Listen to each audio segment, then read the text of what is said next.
사랑의 교회 대청부에 오신 여러분을 주의 이름으로 환영하고 축복합니다. 우리 함께 옆 사람과 주일 예배 말씀을 붙들면서 교제하면 좋겠습니다. 자, 함께 인사해 볼까요? 예수님으로 인하여 패냉회비를 극복합시다. 자, 패냉회비입니다. 자, 패냉회비 모르시면 영상이 아직 있습니다. 한 번 더 인사해 볼까요? 우리 힘을 다하여 예수님 전파하고 제자 삼읍시다. 감사합니다. 오늘 주일 예배는 골로새서 1장을 본문으로 모든 풍성함과 하나님의 비밀이신 예수님이 우리 안에 계시다는 것을 믿는 사람에게 어떤 은혜가 있는지를 함께 나누었었습니다. 정말 영광된 시간이었는데요. 이 은혜를 힘입어서 우리 대청부 집회에서는 요한복음을 통해서 계속해서 예수님이 누구신가에 대해 나누고자 합니다. 자, 오늘은 11과죠. 요한복음 6장 30절에서 58절을 개관하고 우리 GBS를 할 텐데요. 본문이 굉장히 깁니다. 저희가 2절씩 교독을 하도록 하겠습니다. 자, 함께 읽어보겠습니다. 하나님의 말씀입니다. 그들이 묻되 그러면 우리가 보고 당신을 믿도록 행하시는 표적이 무엇이니까? 하시는 일이 무엇이니까? 기록된 바 하늘에서 그들에게 떡을 주어 먹게 하였다 함과 같이 우리 조상들은 광야에서 만나를 먹었나이다.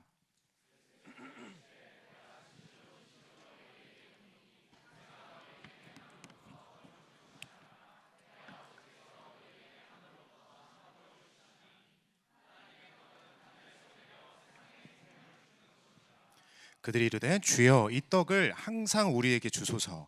예수께서 이르시되 나는 생명의 떡이니 내게 오는 자는 결코 줄이지 아니할 터이요 나를 믿는 자는 영원히 목마르지 아니하리라.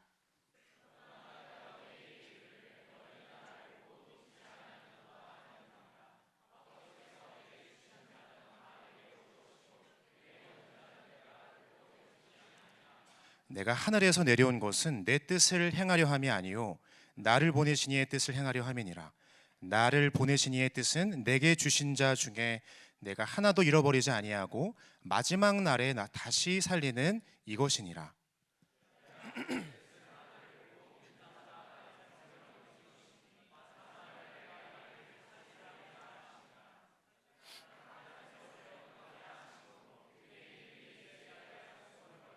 이르되 이는 요셉의 아들 예수가 아니냐? 그 부모를 우리가 아는데 자기가 지금 어찌하여 하늘에서 내려왔다 하느냐?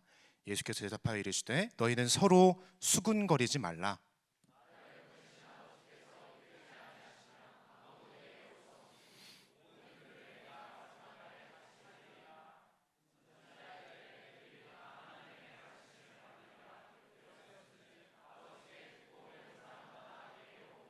이는 아버지를 본 자가 있다는 것이 아니니라. 오직 하나님에게서 온 자만 아버지를 보았느니라. 진실로 진실로 너희에게 이르노니 믿는 자는 영생을 가졌나니.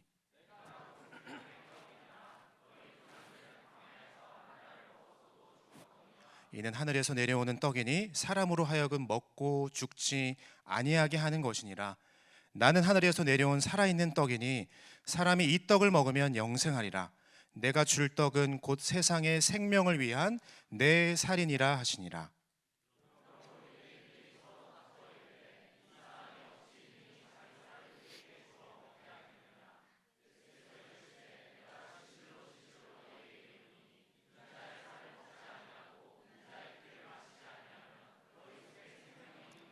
내 살을 먹고 내 피를 마시는 자는 영생을 가졌고 마지막 날에 내가 그를 다시 살리리니 내 살은 참된 양식이요 내 피는 참된 음료로다.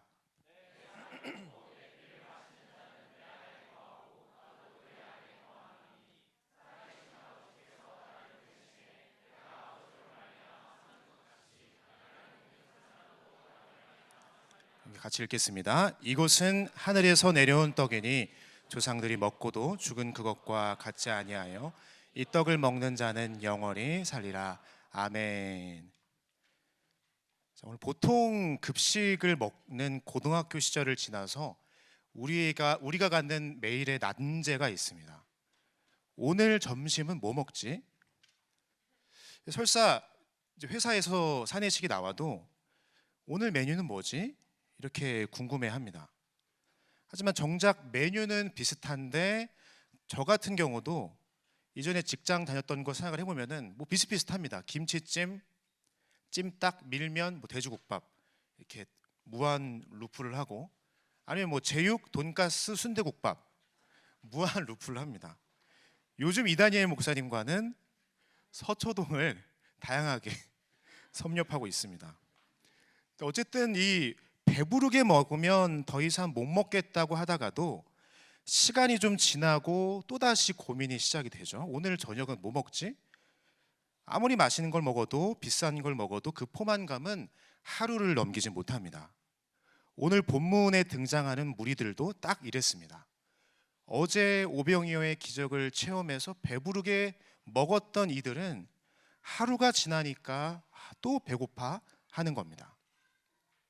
어제의 기적은 어제로 끝났고 당장 오늘의 배고픔이 밀려옵니다. 그래서 그들은 다급하게 예수님을 찾아와 외칩니다. 예수님, 어제 그 떡 참 맛있었습니다. 근데 오늘은 뭐 없습니까? 우리 조상들은 40년 동안 매일마다 맛있는 밥을 주님께서 주셔서 모세를 통하여 해결했는데 우리에게도 그런 확실한 대책을 좀 주세요. 본문을 통해 우리는 이 끝나지 않는 배고픔을 안고 있는 이 무리들에게 예수님이 차려주시는 전혀 다른 차원의 식탁의 이야기를 들어보려고 합니다. 저희는 2주 동안 요한복음 6장의 긴 호흡을 따라왔습니다. 지지난주에는 예수님께서 빈들에서 약 2만여 명의 무리들을 먹이시는 장면을 봤습니다. 사람들은 열광했죠. 드디어 우리의 가난을 해결해 줄 왕이 나타났구나. 그리고 지난주 이 예수님께서는 들뜬 무리들을 향해 찬물을 끼얹듯이 말씀하셨습니다. 썩을 양식을 위하여 일하지 말고 영생하도록 있는 양식을 구하라. 오늘 본문은 그 다음 장면을 그리고 있는데요. 예수님의 이 말씀을 듣고 무리들이 대꾸하는 장면으로 시작합니다. 30절 31절인데요. 그러면 우리가 보고 당신을 믿도록 행하시는 표적이 무엇입니까? 우리 조상들은 만나를 먹었습니다. 이 장면을 가만히 들여다보면 예수님과 무리들의 대화가 아주 완벽하게 평행선을 달리고 있다는 것을 보게 됩니다. 자, 이 무리들의 논리는 이것입니다. 예수님, 영생의 양식 좋습니다. 근데 말만 하지 마시고 증거를 좀 보여주세요. 모세는 40년 동안 매일 하늘에서 만나를 내려줬습니다.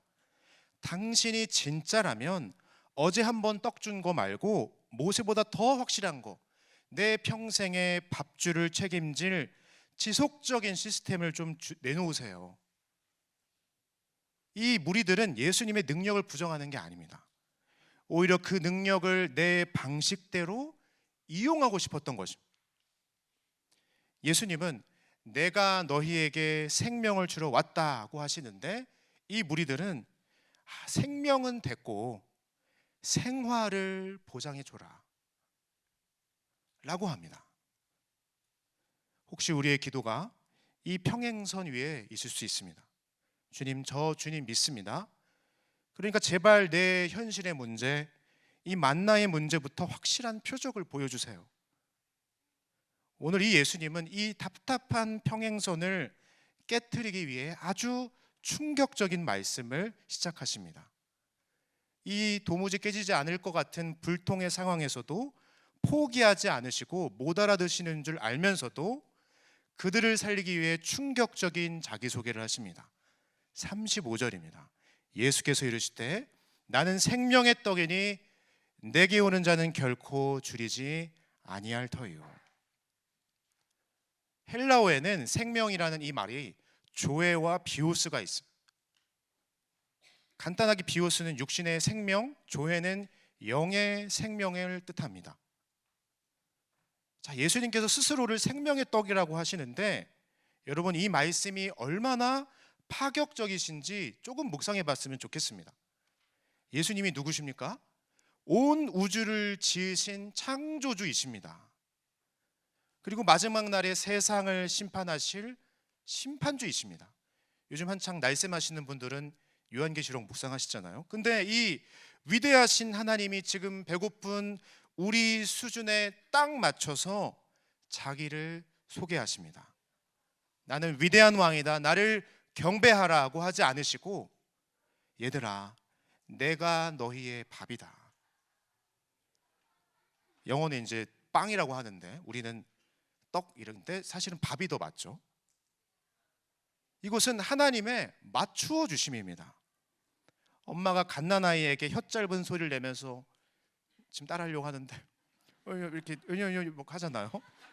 근데 하나님이 마치 엄마가 아이에게 맞춰주시는 것처럼 예수님께서 우리의 눈높이에 맞게 우리 배고픔의 수준까지 철저히 낮아주셔서 내가 너의 생존을 위한 양식이 되어주겠다고 선언하시는 겁니다.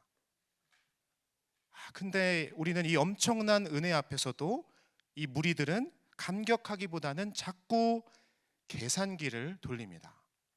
주님, 고작 밥이라뇨. 너무 추상적입니다. 저는 지금 당장 해결해야 할 현금이 필요하고 승진, 취업, 이직이 필요하다니까요. 왜 우리는 예수님이 내가 밥이다라고 하실 때 실망할까요?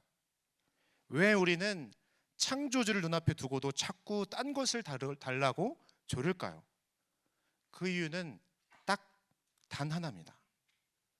우리가 여전히 비오스, 육신의 생명의 논리에만 갇혀 있기 때문입니다. 눈에 보이는 떡이, 눈에 보이는 이 밥 문제가 해결되면 다 해결된다고 착각하기 때문입니다. 그래서 예수님은 이제 문제의 핵심을 정확히 찌르십니다. 49절에서 예수님은 냉정하게 말씀하십니다. 너희 조상들은 광야에서 만나를 먹었어도 죽었다. 만나는 위대한 기적이지만 결국 육신의 생명, 비오스를 연장시키는 도구일 뿐이었습니다. 먹으면 배부르지만 맛있지만 결국에 죽습니다. 물론 예수님께서는 오병이어로 사람들의 배, 이 비오스를 먼저 채워주셨습니다. 우리에겐 역시 밥도 직장도 돈도 필요합니다. 하나님이 이미 지어주신 이 세상 얼마나 소중합니까? 그러나 우리 주님께서 말씀하시는 문제는 순서와 능력입니다. 여러분, 창세기를 혹시 기억하십니까? 하나님이 세상을 다 지으신 후에 흙으로 사람을 지으시고 그 코에 생기를 불어넣으십니다. 우리 창세기 2장 7절 말씀을 같이 한번 읽어보시겠습니다. 자, 시작. 여호와 하나님이 땅에 흙으로 사람을 지으시고 생기를 그 코에 불어넣으시니 사람이 생명이 되니라. 아멘. 자, 구약 성경을 히브리어인데 헬라어로 번역한 성경의 70인경인데 이때 이 생기를 조회라고 표현을 합니다. 생명의 떡 할 때 그 생명이 조회인 것처럼 생기를 조회라고 하는 거죠.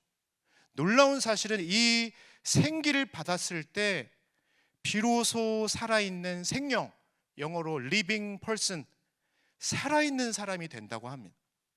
생기가 들어가야, 조회가 들어가야 비로소 살아있는 사람이 되어서 아담이 그랬던 것처럼 에덴 동산의 풍성한 열매를 마음껏 먹고 마시게 되는 겁니다. 그렇게 먹고 마셔서 뭘 합니까? 하나님의 명령을 수행합니다. 우리 이 부분도 창세기 1장 28절에서 29절의 말씀을 같이 읽어보시겠습니다. 시작. 하나님이 그들에게 복을 주시며 하나님이 그들에게 이르시되 생육하고 번성하여 땅에 충만하라.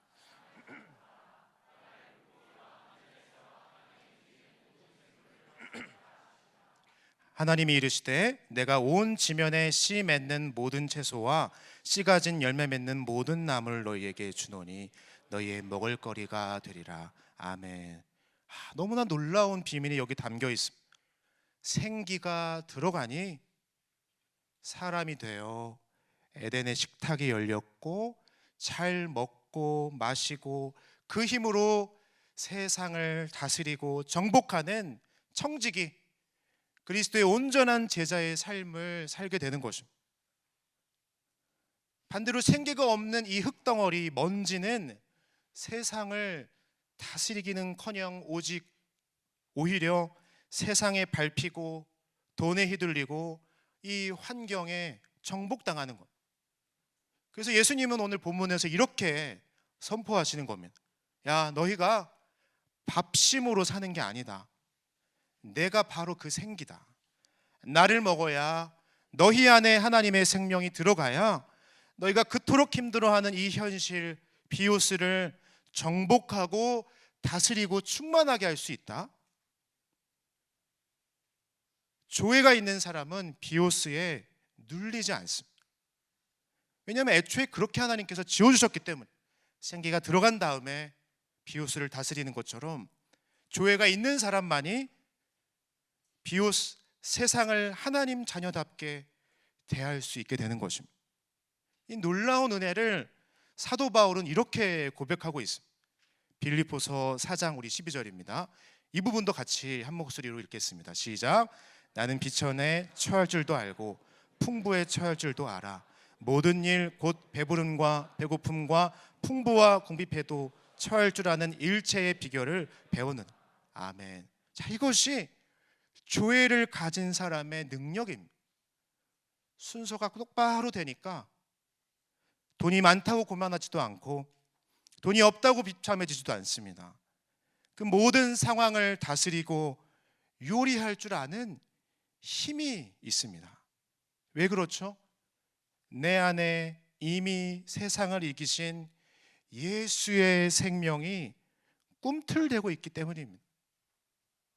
그러나 여러분 잊지 마십시오. 이 생명은 결코 공짜가 아닙니다. 이 생명의 떡은 갑자기 하늘에서 뚝 떨어진 게 아닙니다. 요한복음 6장 51절 하반절을 제가 읽어드리겠습니다. 예수님께서 아주 비장하게 선언하십니다. 내가 줄 떡은 세상의 생명을 위한 내 살이니라. 여러분, 빵이 어떻게 만들어집니까? 미랄이 그대로 있으면 빵이 될 수 없습니다. 맷돌에 들어가 으깨지고 가루가 되고 뜨거운 불에 구워져야 비로소 사람이 먹을 수 있는 빵이 됩니다. 포도주도 마찬가지죠. 우린 주는 안 마시지만 지식적으로 아시잖아요. 포도송이가 짓밟히고 터져야 비로소 음료가 됩니다. 예수님이 지금 내 살을 먹으라고 하신 것은 바로 이 뜻입니다. 내가 너희를 살리는 밥이 되기 위해 십자가라는 맷돌 위에서 철저히 으깨지겠다. 나의 살은 채찍에 찢겨 가루가 될 것이고 나의 피는 남김없이 쏟아져 너의 음료가 될 거다. 이사야 선지자는 이것을 미리 보고 이렇게 선포했습니다. 이사야 53장 5절. 그가 찔림은 우리의 허물 때문이요 그가 상함은 우리의 죄악 때문이라. 그가 징계를 받음으로 우리는 평화를 누리고 그가 채찍에 맞음으로 우리는 나음을 받았도다. 아멘. 여기서 이 상함, 그가 상함은 우리의 죄악 때문이다 할 때 여기서의 상함은 아까 말씀드린 그 으깨지다라는 뜻입니다. 창조주 하나님이 피조물인 우리에게 생기를 또 불어 넣어주시기 위해 죄 없으신 그 몸 십자가에서 갈기갈기 찢겨지셨습니다. 이것이 여러분 복음입니다.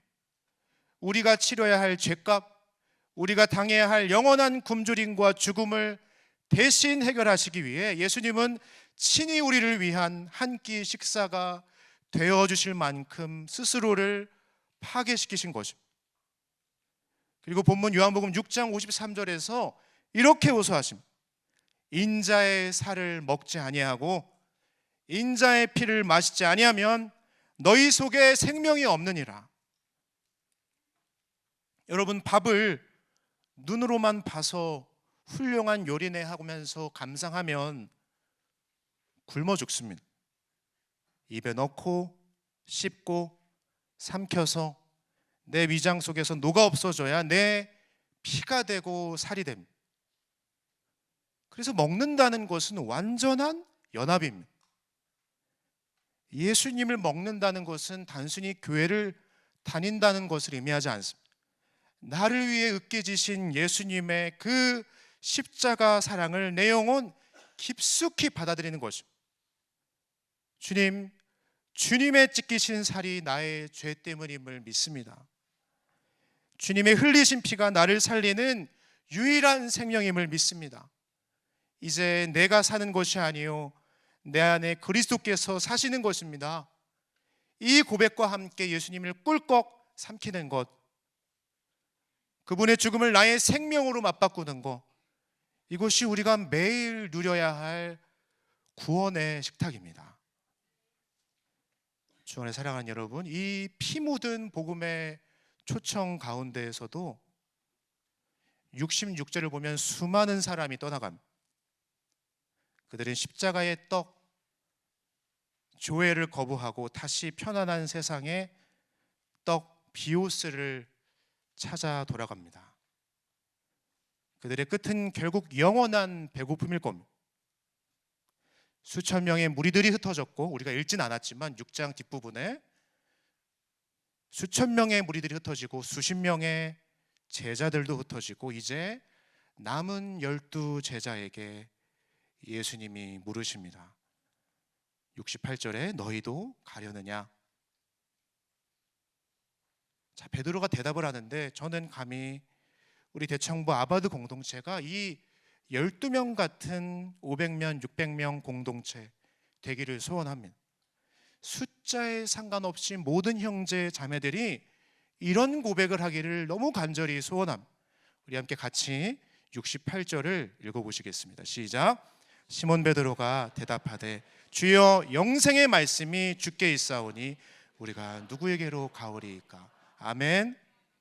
여러분, 제자들은 알았습니다. 주님의 찢기신 살과 피, 그 말씀이 내 안에 들어와야 내가 삽니다. 세상의 떡만으로는 나는 흙, 먼지일 뿐입니다. 주 안에 사랑하는 아바드, 이번 한 주 세상은 또 우리를 흔들릴 겁니다. 야, 예수가 십자가가 말씀이 밥 먹여주냐? 어디서 많이 들어본 말이잖아요. 적당히 해서 적당히 해라. 돈이나 벌어라. 그러나 여러분, 십자가 붙들고 당당하게 선포하십시오.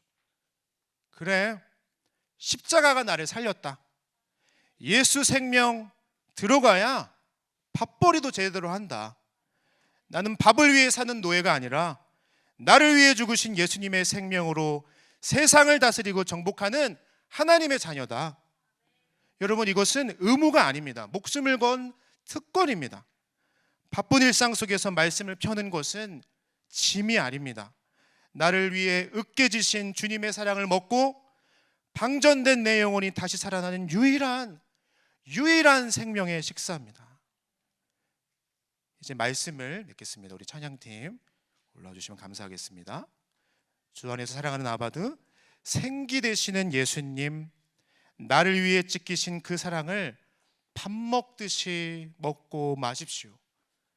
대충 삼키지 말고 꼭꼭 씹어서 완전히 소화하십시오. 그래서 내 안에 충만해진 예수님의 생명으로 하나님이 지으신 이 세상과 여러분의 가정과 직장, 그리고 열방을 생육하게 하고 번성하게 하고 충만하게 하고 다스리는 위대한 하나님의 청지기 예수 그리스도의 온전한 제자 되기를 주의 이름으로 소원합니다. 나를 살리기 위해 으깨지신 주님, 나의 밥이 친히 되어주신 그 놀라운 사랑 앞에 우리 함께 같이 찬양으로 고백하면 좋겠습니다. 주님 한 분만으로 충분합니다. 주님의 살과 피가 나의 생명입니다.